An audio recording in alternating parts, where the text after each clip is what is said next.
Manuscrito hallado en una botella. Poco tengo que decir de mi patria y de mi familia. A ambas me hicieron extraño malos procedimientos y la acumulación de los años. Tuve el beneficio de una educación poco corriente, gracias a mi patrimonio, y la inclinación contemplativa de mi espíritu me hizo apto para clasificar, según un método, todo ese instructivo material reunido y amasado por un estudio precoz.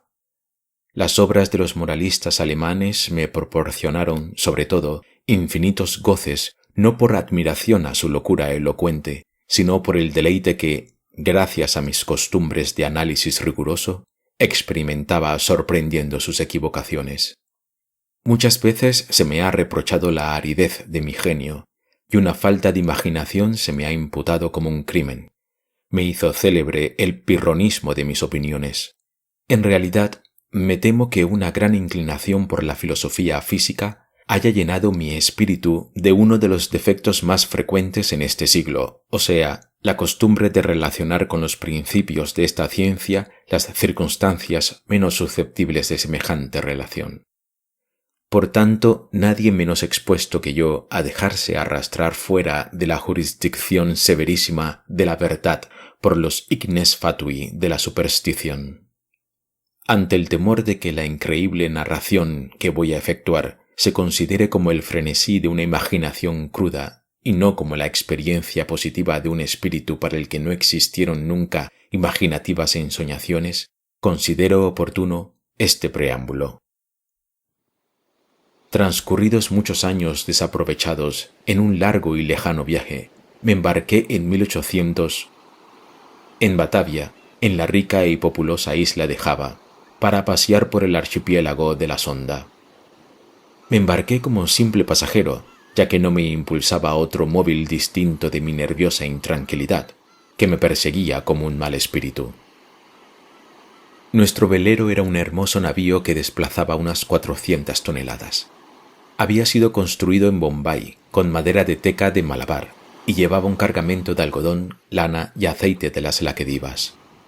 También llevábamos bonote, aceite de palma, cocos y unas cajas de opio. El navío había sido groseramente estibado y, en consecuencia, navegaba mal lastrado.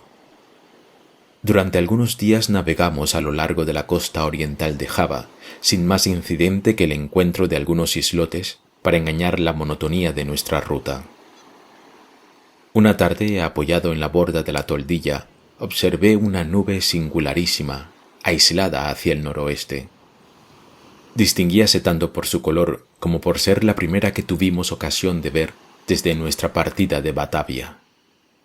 Hasta la puesta del sol la examiné atentamente. Entonces extendióse de este a oeste, dibujando en el horizonte una línea precisa de vapor que semejaba una especie de costa muy baja.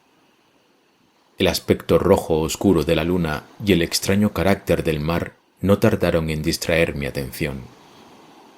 El mar había experimentado un cambio rápido, pareciendo el agua más transparente que de costumbre. Distinguíase el fondo con toda claridad y, sin embargo, al arrojar la sonda, comprobamos que nos hallábamos a unas 15 brazas. El aire se hizo intolerablemente cálido y se cargó de exhalaciones espirales parecidas a las que despide un hierro al rojo.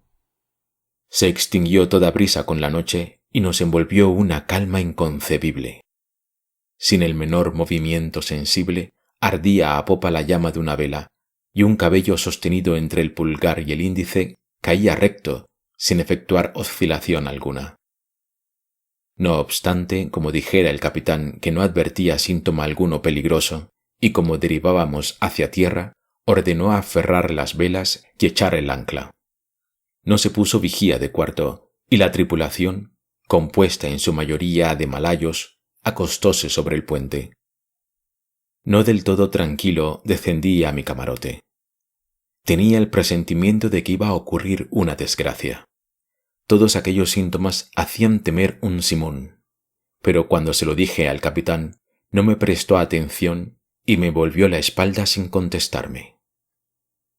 Como quiera que no pudiese conciliar el sueño, subí a medianoche a cubierta. Al pisar el último peldaño de la escala de toldilla, me aterró un rumor profundo, semejante al que produce la rápida evolución de una rueda de molino, y antes de que pudiera averiguar su causa, observé que el navío temblaba, sacudido con violencia. Un golpe de mar lo tumbó de costado.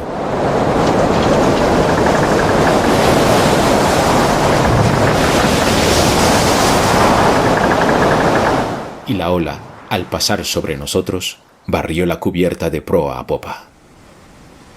El mismo ímpetu del viento contribuyó a salvar el buque, aun cuando se hundió casi completamente en el agua.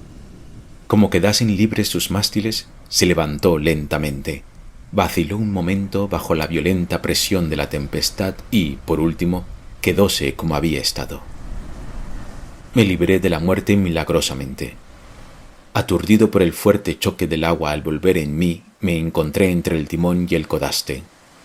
Penosamente conseguí ponerme en pie, y al mirar a mi alrededor, supuse que nos hallábamos en una rompiente en cuyo abismo nos encontrábamos metidos, puesto que el torbellino del mar aquel era espantoso.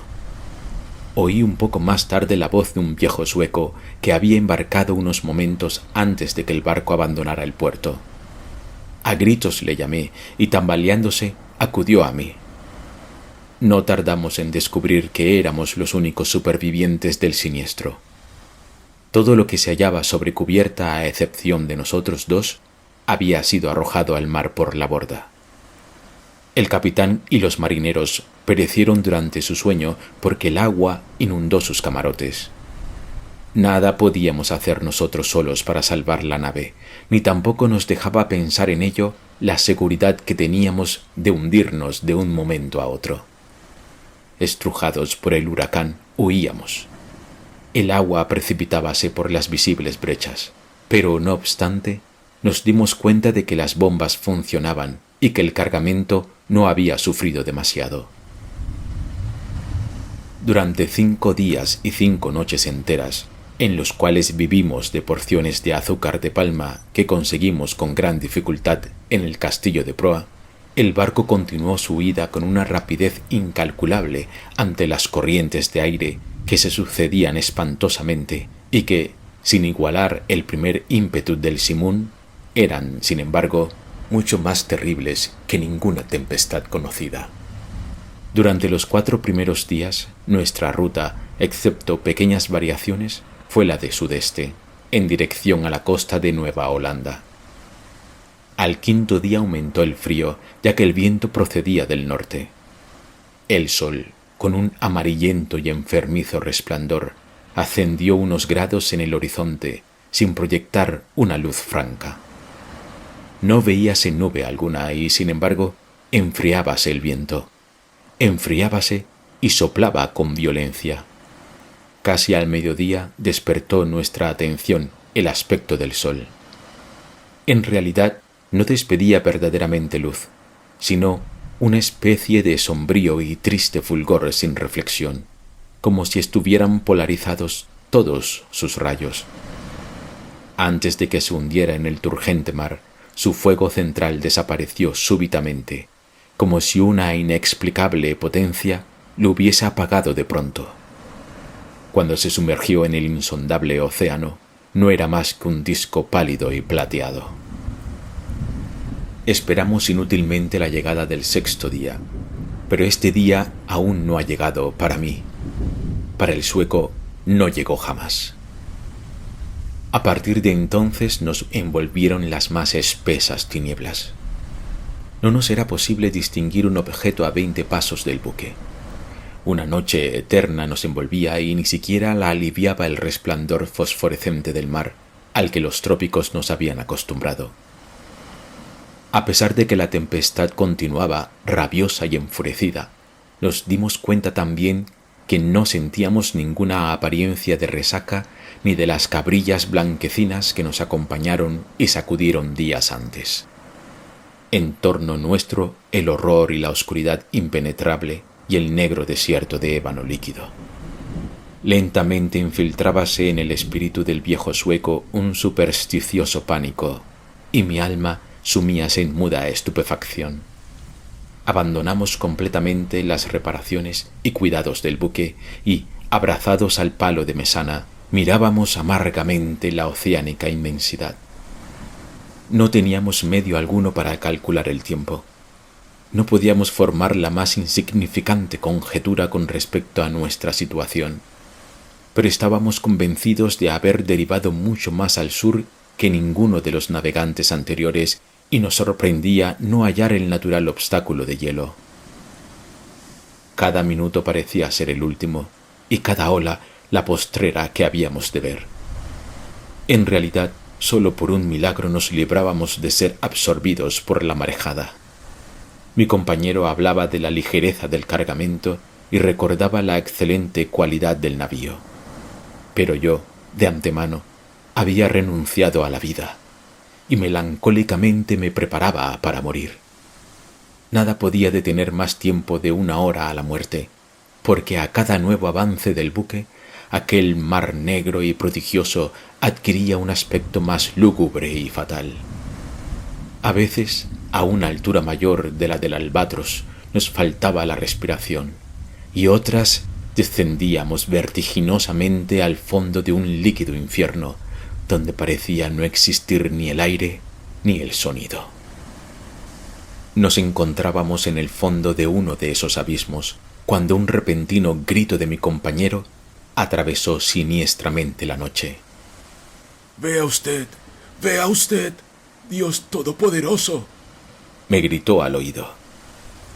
Una luz roja, de tristes y sombríos resplandores, flotaba sobre la vertiente del inmenso abismo en el que estábamos sepultados y dejaba caer sobre el buque un vacilante reflejo. Levanté la mirada y vi entonces un espectáculo que heló la sangre en mis venas. A una vertiginosa altura, precisamente sobre nosotros y sobre la misma cresta del precipicio, navegaba un gigantesco buque que desplazaría tal vez 4.000 toneladas. Aunque hallábase encaramado en lo alto de una ola que tendría unas 100 veces su altura, parecía de mucha mayor dimensión que un buque de línea o de la Compañía de las Indias. Su inmenso casco era de un negro intenso, que no aclaraba ninguno de los habituales ornamentos de un buque. Una sencilla hilera de cañones devolvía la luz de innumerables faroles de combate que se balanceaban en el aparejo, reflejada en sus superficies pulidas. Pero lo que más agudizó nuestro asombro y horror fue verle navegar con las velas desplegadas en medio de aquel mar sobrenatural y tempestuoso. Durante un momento de supremo horror, vaciló sobre el abismo. Tembló luego, se inclinó y, por fin, se deslizó por la pendiente. No puedo comprender cómo tuve sangre fría para dominar el espanto. Retrocediendo cuanto pude, esperé impávido la catástrofe que debía aplastarnos. Nuestro velero no luchaba ya con el mar y hundíase de proa lentamente. Así pues, el gigantesco y misterioso buque chocó con esa parte del nuestro que hallábase ya bajo el agua, dando como inevitable resultado el brusco lanzamiento de mi cuerpo entre el cordaje de su arboladura. Cuando caí, la nave tuvo un momento de reposo. Viró luego rápidamente, y tal vez por esto, que produjo la confusión natural, hizo que mi presencia pasara inadvertida. No me costó gran trabajo escapar por la escotilla principal sin ser visto, y pude ocultarme en el rincón más apartado y oscuro de la cala. No sabría decir cómo ni por qué lo hice. Me indujo a ello un vago sentimiento de miedo que se apoderó de mi espíritu ante el aspecto de los nuevos navegantes. No recuerdo a raza alguna que ofrezca aquellos caracteres de rareza indefinible y que pueda provocar tantos motivos de duda y de desconfianza. Apenas me hube ocultado, sentí un ruido de pasos. Un hombre pasó ante mi escondite. No pude ver su rostro, pero sí observé su aspecto general. Tenía todas las características de un ser débil y viejo. Bajo el peso de los años, doblábanse sus rodillas y un constante temblor sacudía todo su cuerpo.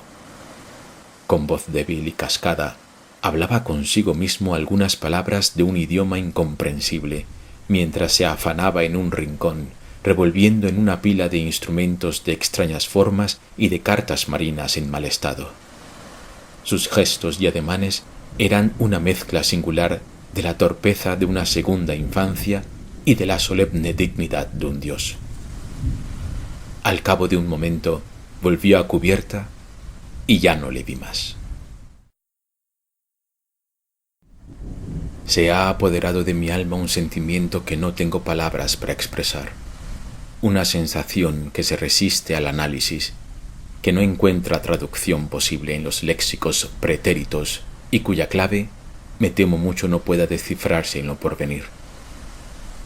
Para un espíritu como el mío es un verdadero suplicio esta consideración. Tengo el presentimiento de que nunca podré revelar la significación verdadera de mis ideas. No obstante, en cierto modo es lógico que estas ideas resulten indefinibles, puesto que brotan de fuentes inéditas en absoluto. A mi alma se ha incorporado un nuevo sentimiento, una nueva entidad.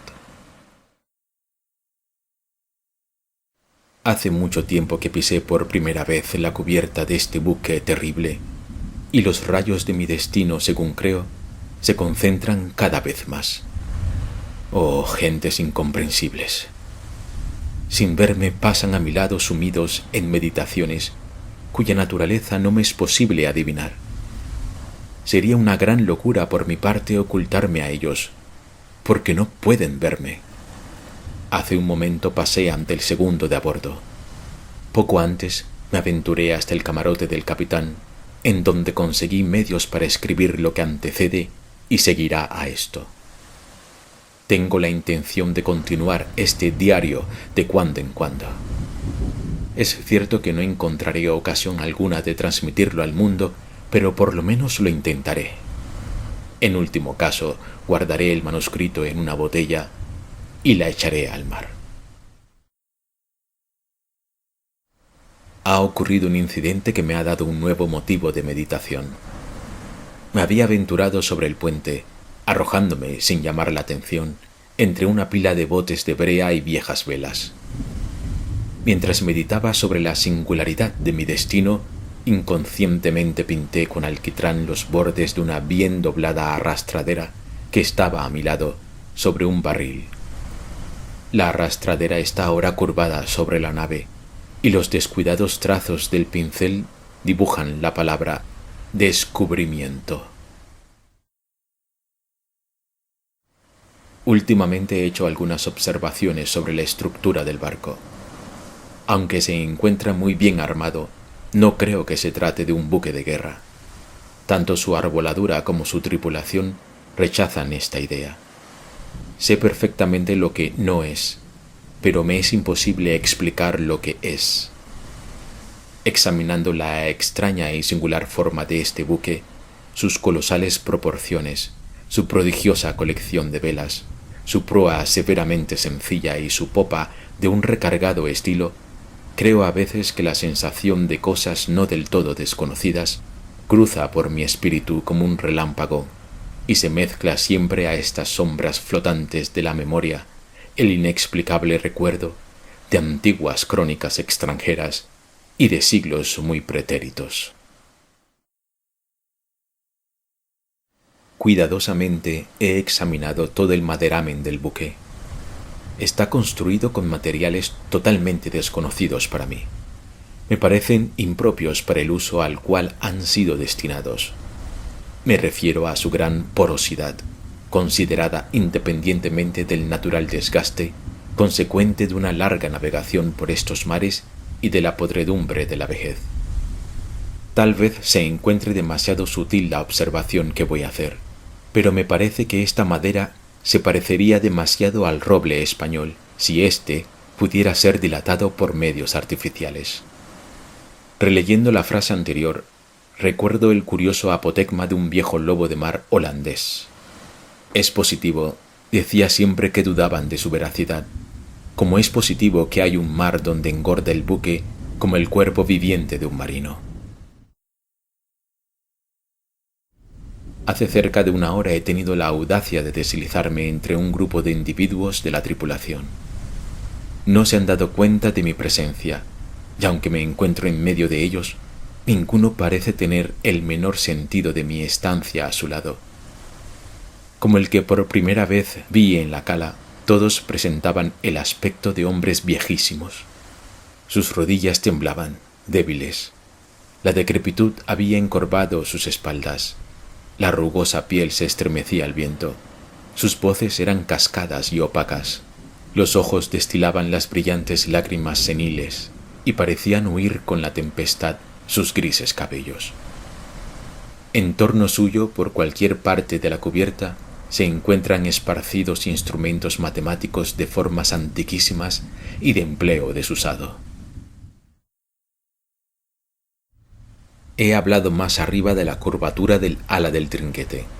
En este tiempo, el barco, navegando con las velas desplegadas al viento, continuaba su terrible curso hacia el sur, sacudido y zarandeado por el más espantoso infierno líquido que haya podido concebir nunca el cerebro humano.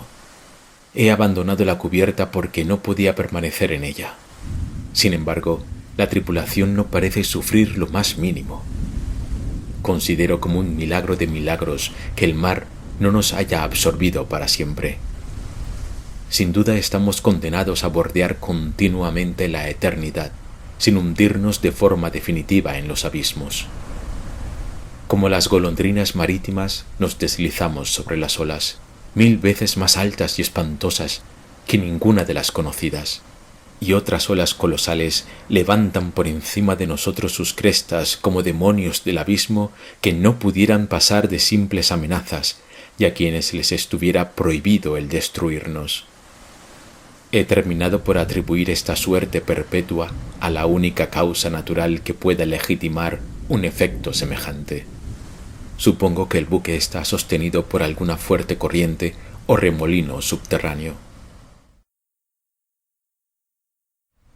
En su propio camarote, frente a frente, he visto al capitán, pero, según esperaba, no me ha prestado la menor atención.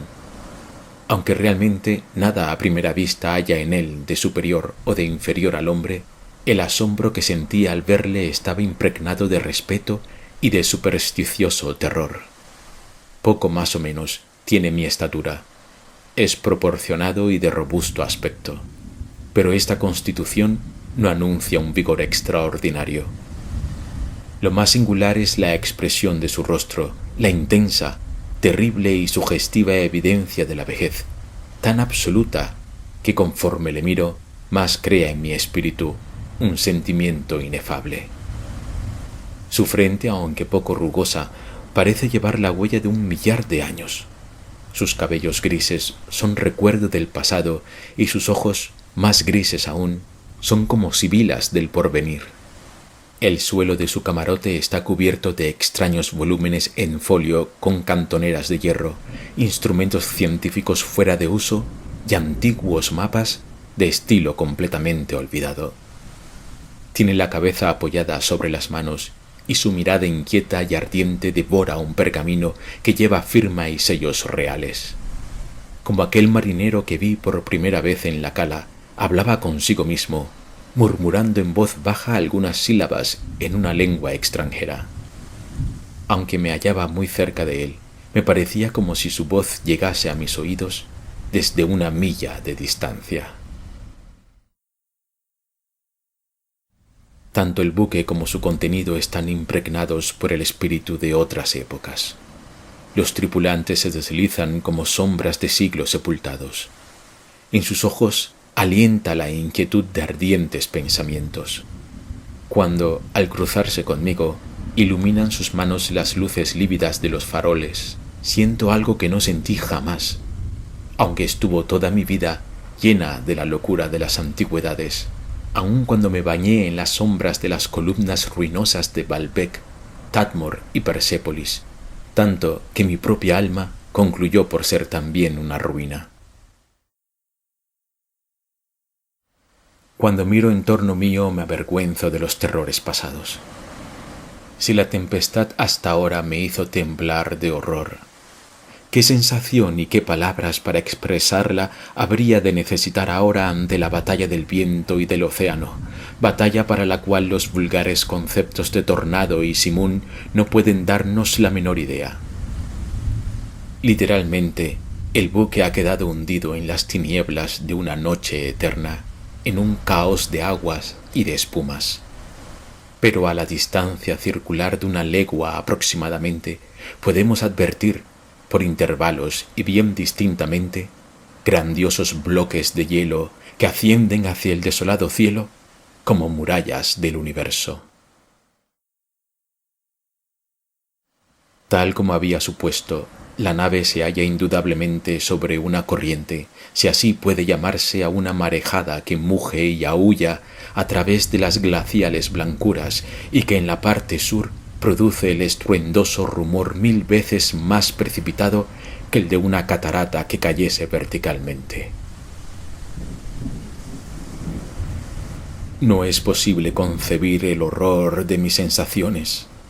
No obstante, la curiosidad por desvelar el misterio de esta espantosa región es más potente que el terror y me reconcilia incluso con el aspecto odioso de la muerte. Indudablemente nos precipitamos en busca de un incomunicable secreto, cuyo conocimiento no puede alcanzarse sino a costa de la vida. ¿Acaso esta corriente nos conduce al polo?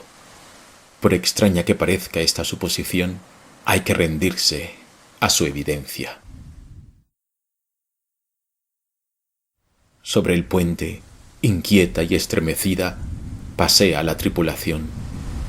Todos sus rostros tienen una expresión nueva, más parecida al calor de la esperanza que a la apatía de la desesperación.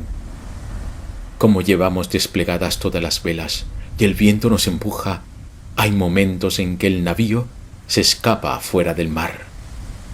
De pronto, horror de horrores, el hielo que nos rodea se abre súbitamente a derecha e izquierda y damos vertiginosas vueltas en inmensos círculos concéntricos en torno a los bordes gigantescos de un grandioso anfiteatro cuyos muros se prolongan más allá de las tinieblas y del espacio.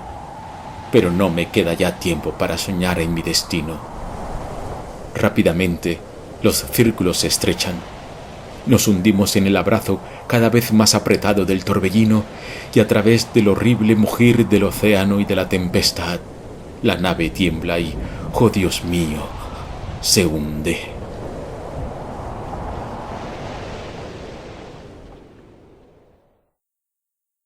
El manuscrito hallado en una botella fue publicado por primera vez en 1831. Muchos años más tarde tuve ocasión de ver los mapas de Mercator, en los cuales se ve al océano precipitarse en el abismo norte del polo, siendo absorbido por las entrañas de la tierra. Incluso el polo está representado por una roca negra elevándose a prodigiosa altura. Edgar Allan Poe.